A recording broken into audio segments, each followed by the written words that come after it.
हाय दोस्तों, आज हम देखेंगे एक ऑस्ट्रेलियन साइंस फिक्शन फिल्म 2067। अब इस मूवी में दिखाया है कि 2067 ईयर चल रहा है और अर्थ डिस्ट्रॉय हो गया है ड्यू टू क्लाइमेट चेंज।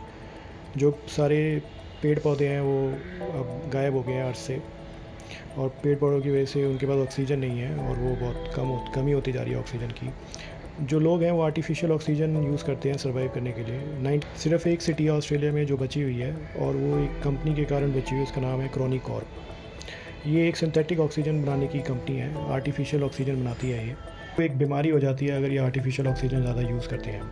तो ह्यूमन काइंड जो है बस कुछ ही सालों की मेहमान रह गई है अब इस मूवी के हिसाब से। अब ईथन वाइट है जो कि ऑस्ट्रेलिया सिटी में रहता है, और उसकी जो फ्रेंड है जूड, वो एक मैकेनिक है क्रॉनी कॉर्प में। अपनी ये जो उनकी आर्टिफिशियल ऑक्सीजन है उससे जो सिकनेस होती है उसको दूर करने के लिए और अर्थ को बचाने के लिए। ईथन की जो वाइफ है जैंथे, वो उसको भी सिकनेस है ये। एक दिन जब वो काम कर रहे हैं ईथन और जूड टनल के अंदर, तो क्रॉनी कॉर्प का सीटीओ आता है उसके पास, रजाइना जैक्सन।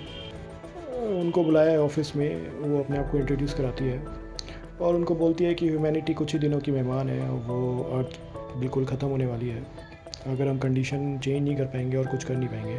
तभी वो ईथन को बताती है कि वही एक बंदा है जो इनकी हेल्प कर सकता है और ह्यूमैनिटी को सेव कर सकता है। अब ये डॉक्टर हैं बिली मिचेल, वो अपने आप को इंट्रोड्यूस करते हैं। ईथन के रिस्ट पे एक डिवाइस है जो कि रेड है, और वो बोलते हैं कि ईथन के फादर ने, डॉक्टर रिचर्ड वाइट ने लगाया था इनको, और 20 साल पहले उनका एक प्रोजेक्ट स्टार्ट हुआ था और ये मशीन उन्हीं ने बनाई है, और इसको टाइम मशीन कहते हैं, क्रॉनिकल। जो उनका पहला एक्सपेरिमेंट था उससे उन्होंने इस मशीन के थ्रू रेडियो वेव्स भेजी थी कि अदर साइड पे क्या है उनसे उनको पता चले। तो उन्होंने ये 407 साल बाद के लिए भेजी थी, 2474। और वहाँ पे उनको पता चलता है कि वहाँ पे काफ़ी वेजिटेशन है और ऑक्सीजन काफ़ी है, पर्याप्त है ह्यूमन लाइफ को सस्टेन करने के लिए। तो उनको लगता है कि अगर ह्यूमैनिटी बच गई है आफ्टर 400 साल के बाद, तो आई थिंक उन्होंने सॉल्यूशन फाइंड कर लिया होगा इस टाइम पे। पर वो अचानक से देखते हैं कि वहाँ से एक रिटर्न मैसेज आता है जिस पे लिखा है कि ईथन वाइट को सेंड करो। तो अब रजाइना जो है वो अपनी टीम को बताती है। ईथन को बोला जाता है कि तुम जाओ फ्यूचर में और क्योर लेकर आओ। ईथन जो है बड़ा सरप्राइज है, उसको ये समझ नहीं आ रहा कुछ भी, और वो रजाइना को बोलता है कि तुम पागल बना रहे हो, और वो अपनी वाइफ को भी नहीं छोड़ना चाहता फ्यूचर में जाने के लिए, तो वो हेल्प करने से मना कर देता है। तभी ईथन एंड जूड है वो डिनर कर रही हैं, वो ऑक्सीजन को बाय भी करते हैं। जूड ट्राई करता है ईथन को समझाने की कि तुम्हें जाना चाहिए ह्यूमैनिटी के लिए। ईथन उस पर हंसता है, वो कहता है कि वो अपने फादर की तरह नहीं होना चाहता, उसके फादर भी उसको छोड़ के चले गए थे और वो कभी वापस नहीं आए 20 साल पहले, और उसकी जो मदर थी वो भी मारी गई थी जब वो बच्चा था। तब से जूड ने ही उसको बड़ा किया है और वो उसका भाई है और उसका बेस्ट फ्रेंड भी है। जूड उसको बोलता है कि यही एक तरीका है जिससे तुम अपनी वाइफ को बचा सकते हो, क्योर फाइट करके ले आओ वहाँ से। ईथन को तभी अपना 8th बर्थडे याद आता है जब उसके फादर उसके लिए गिफ्ट लेके आते हैं, बड़ा अजीब सा, और उसके हाथ में एक ये डिवाइस अटैच कर देते हैं रिस्ट पे, जो कि जिससे उसका खून भी निकलता है। तो ये एक परमानेंट डिवाइस है जो उसके सन के साथ हमेशा रहता है। अब बहुत साल बीत चुके हैं, ईथन को पता नहीं है कि इसका यूज़ क्या है।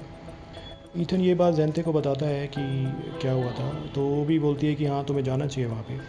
तो अगली मॉर्निंग ईथन जो है वहाँ पे जाता है, रजाइना के ऑफिस जाता है वो, और उसको बोलता है कि वो क्योर को फाइंड करना चाहता है, और कहता है कि सबसे पहला क्योर जैंते को लगेगा अगर वो उसको मिल जाता है। रजीना एक्सेप्ट कर लेती है ये चीज़ और वो लैब में जाते हैं दोबारा। डॉक्टर मिचेल जो है वो उसको सूट देता है। अभी वो जब प्लान बताने लगते हैं तो ईथन को पता चलता है कि उनके पास कोई प्लान ही नहीं है, उनके पास कोई क्लू नहीं है कि वहाँ पे क्या है। हाँ तभी, लेकिन फिर भी वो सूट पहन लेता है और उसको एक एआई डिवाइस दिया जाता है, आर्ची जो है वो इनके वाइटल्स को कनेक्ट करेगा और उसकी लोकेशन को ट्रैक करता रहेगा। उसके बाद वो उसको मशीन में भेज देते हैं। ईथन अब बहुत हाई स्पीड से जा रहा है, टाइम ट्रैवल कर रहा है। वो फ्रिक्शन की वजह से, जो एयर की फ्रिक्शन थी उससे उसके सूट में आग लग जाती है, वो जल्दी से उससे बाहर निकल जाता है और वो नेचर को देखता है कि यहाँ पे कितना अच्छा नेचर है और सब हरियाली हरियाली है हर जगह, और उसको लगता है कि वर्ल्ड पूरा चेंज हो गया है, यहाँ पे नेचुरल ऑक्सीजन है। तभी वो आर्ची के डायरेक्शन में जाता है और वहाँ पर एक बंकर मिलता है उसको, बट उससे पहले वो एक स्केलेटन देखता है जिसके राइट डोर से पहले ही है वो, और उस स्केलेटन में एक बुलेट लगी हुई है, और उसका जो नेम टैग है वो देख के वो हैरान हो जाता है। उस नेम टैग पे उसी का नाम लिखा है, ईथन का।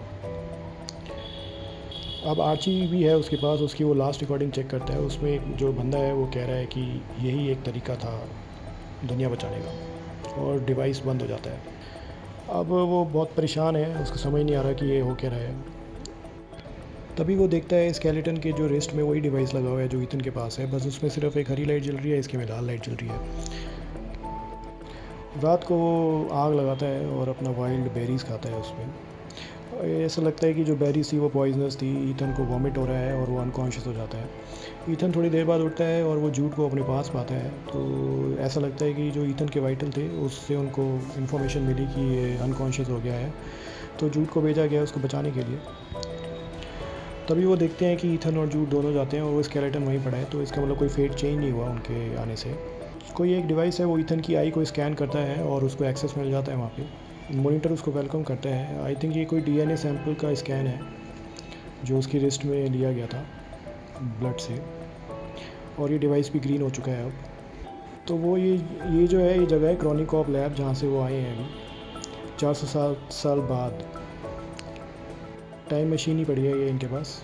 अब जूड बड़ा एक्साइटेड हो जाता है, वो कहता है कि अब हम पास्ट में जा सकते हैं, बट ईथन कहता है कि ऐसे कुछ चेंज तो होगा नहीं और वो मर ही जाएंगे उसके बाद भी। ईथन जो है वो सिस्टम लॉक को चेक कर रहा है और एक होलोग्राफिक मिलता है उसको जो उसके फादर का है, जो उसको टाइम मशीन के बारे में बताते हैं। वो कहते हैं कि ये टाइम मशीन बनाई गई थी ताकि फ्यूचर से ऑक्सीजन को यहाँ पे लाया जाए प्रेजेंट में, और उसको एक मैसेज मिलता है जब उन्होंने बनाया था ये मशीन को कि अपने सन को भेजो वहाँ पे, और उन्होंने इसको किया, उन्होंने डीएनए वेरिफिकेशन के ईथन के साथ।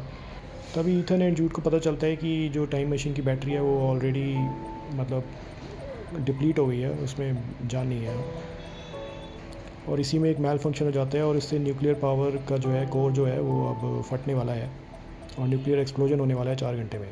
तो उनको अब 4 घंटे से पहले ही कुछ सॉल्यूशन फाइंड करना है। तभी वो बाहर जाते हैं और वो देखते हैं कि कोई ह्यूमंस नहीं है बाहर, और जो सिटी है वो सारी ग्रीन प्लांट से कवर्ड है। इतने स्केलेटन्स पड़े हैं हर जगह। ईथन अपने वाइफ के घर जाता है और उसको भी वो स्केलेटन मिलता है वहाँ पे। वो बहुत परेशान हो जाता है देख के। जूड बोलता है चलो हमें वापस चलना चाहिए कि यहाँ पे तो कोई कुछ मिल नहीं रहा फ्यूचर में। तो इससे ईथन को थोड़ा उस पर शक होता है। तभी वो आर्ची का जो नेक्स्ट है वो प्ले करता है। तभी उसको पता चलता है कि ये जूड की वॉइस है जो बोल रहा था कि यही एक रास्ता था। जूड इतने में अपनी गन रेज करता है और ये बोलता है कि नहीं ये मैं नहीं हूँ। ईथन तभी मिशन को कंप्लीट करने का डिसाइड करता है। वो दोनों कहते हैं कि हमें मिशन कंप्लीट करना है, तो वो पावर कोर को रिपेयर करते हैं और लैब में जाते हैं वापस। अब जो क्रॉनिकल है वो चलने लग गया है एंड वो पास्ट में जाने को रेडी है। उनको सिर्फ 37 मिनट वेट करना है। Once the countdown reach is 0 portal start हो जाएगा और वो 2067 में चले जाएंगे 30 सेकेंड्स के बाद। ईथन अभी भी देखता है कि उसकी जो बॉडी है वहीं पड़ी है, तो इससे उसका कोई फ्यूचर चेंज नहीं हुआ। तो वो ट्रुथ जानने के लिए वो अपनी जो करंट जो आर्ची है उसकी बैटरी निकाल के पुरानी आर्ची में डाल देता है, और उससे वो अपना एक वीडियो चलाता है जिससे उसको पता चलता है कि जूड ने ही उसको किल किया होता है। फिर जूड उसको बताता है कि हाँ उसको इसीलिए भेजा गया है यहाँ पे, उसको ईथन को प्रोटेक्ट करने के लिए नहीं भेजा गया है। अब ईथन उसको जेल में बंद कर देता है और अपनी फादर की होलोग्राफिक को फिर से चलाता है। वो उसमें वो देखता है कि एक रजाइना जैक्सन जो सीटीओ है वहाँ की और उसकी फादर के बीच में कॉन्वर्सेशन चल रही है। ऐसा लगता है कि जो ईथन का फादर है वो उस टाइम मशीन को मैनकाइंड के लिए सेव करना चाहता था, मतलब कि मैनकाइंड को सेव करवाना चाहता था उस टाइम मशीन से क्योर फाइंड करके। बट सीटीओ का कुछ और इंटेंशन था। वो उसका मानना था कि हम कुछ लोग जो बच जाएंगे वो उस टाइम मशीन के थ्रू ट्रैवल कर जाएंगे, टाइम ट्रैवल कर जाएंगे। तो इसके लिए उनको दोनों साइड के लिए ही मशीन चाहिए होती है। तो सीटीओ को स्टॉप करने के लिए उसका जो फादर है वो जो टाइम मशीन का जो डीएनए था ना ईथन के पास, उसको वो मैच करा देता है, मतलब कि वो एक तरह से पासवर्ड है उसको ऑन करने के लिए। तो सीटीओ उसके बाद जो है उसको मार देती है जब उसको ये पता चलता है कि उसने ऐसा किया है, और वो जूड को ऑर्डर करती है कि ईथन की मदर को भी मार दो, ताकि वो एक दिन जब वो ईथन बड़ा हो जाए तो उसका रिस्टबैंड लेके वो फ्यूचर को एक्सेस कर सके। और वो अपने फादर के बारे में सोचता है कि वो उनको कितना गलत समझता था कि वो फैमिली को छोड़ के भाग गए, बट ऐसा नहीं था। अब ईथन जो है ये मशीन को शट डाउन करना चाहता है, बट जूड आता है उसको रोकता है और उसको बताता है कि सीटीओ ने बोला है कि ईथन ही सिर्फ पावर फेलियर को ठीक कर सकता है जो यहाँ पे हुई है, और जब ईथन उसको टाइम मशीन को एक्टिवेट कर देगा तो वो ईथन को मार देगा। बट जूड जो है वो इमोशनल है काफ़ी, और वो ईथन का साथ इतने टाइम रहा है तो उसको भी वो ब्रदर ही समझता है, तो उसको शूट नहीं करता वो, और ईथन को मेक श्योर करता है कि वो अपनी फादर की जो विश है उसको पूरा करे, क्योर ढूंढे यहाँ पे ह्यूमंस को सेव करने के लिए। वो मॉनिटर में देखते हैं, उनको वहाँ पे एक मैसेज लिखा हुआ है, उसमें लिखा हुआ है send Ethan white was sent by himself. उसी ने लिखा था ये, उसी ने ही बोला था ये। तो वो वापस काफ़ी चीज़ों के साथ उसको भेज देता है। अब ये लेबोरेटरी में 2067 में जो CTO है, जो ग्रुप ऑफ पीपल है वहाँ पे, वो वेट कर रहे थे, तो वो टाइम मशीन का एक्टिवेट होने का वेट कर रहे हैं। बट शॉकली जो टाइम मशीन है उससे बहुत सारे प्लांट्स आ गए हैं वहाँ पे, और ईथन के जो फादर की जो रिकॉर्डिंग थी वो भी आ गई है, जिससे सबको सच्चाई का पता चल जाता है CTO के प्लान के बारे में। और जो प्लांट्स हैं वो प्लैनेट पे उगाने के लिए रेडी हैं, तो लोग उसको यूज़ करते हैं, उन प्लांट्स के सीड को, और प्लांट्स उगाते हैं। फ्रूट को भी बरी कर देता है वहाँ पे।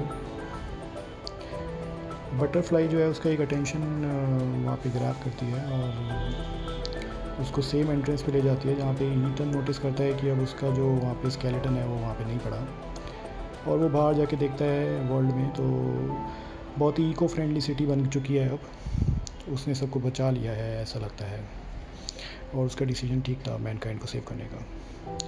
लाइक करिए, शेयर कीजिए, सब्सक्राइब कीजिए, मैं और कंटेंट लाऊंगा आपके लिए।